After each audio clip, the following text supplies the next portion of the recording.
வணக்கம். TV, mobile இதெல்லாம் வர காலத்துக்கு முன்னாடி நம்ம அம்மா பாட்டியெல்லாம் நிலாவை காட்டி குழந்தைங்களுக்கு சோறு ஊட்டுவாங்க.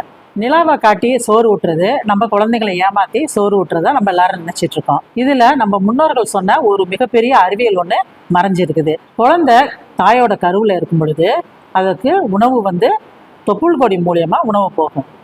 குழந்தை பிறந்த பிறகு அது உடம்புல இருந்து தொப்புள் கொடி பிரிஞ்ச பிறகுதான் அந்த குழந்தையுடைய வாய் மூலியமா உணவுக்குழல் வழியா பால் கொடுப்போம்.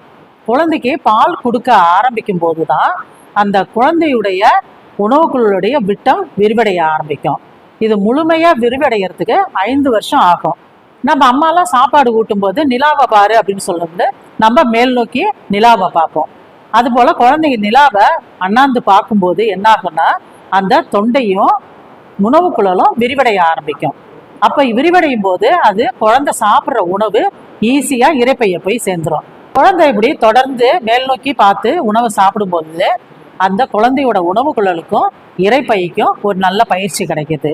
அது மட்டும் இல்லாம நம்ம நிலாவை கட்டி சோறு ஊட்டும் போது குழந்தை வேடிக்கை பார்த்துட்டு கொஞ்சம் அதிகமாகவும் சாப்பிடுவாங்க. டிவியை காட்டியும் மொபைலை கொடுத்தும் குழந்தைகளுக்கு சாப்பாடு ஊட்டுற இன்றைய தலைமுறைகள் தாய்மார்களுக்கு நான் என்ன சொல்றேன்னா, நிலாவை காட்டி குழந்தைங்களுக்கு சாப்பாடு ஊட்டுங்க. இந்த காலத்து பொண்ணுங்கள்லாம் நிறைய பேர் வேலைக்கு போறாங்க.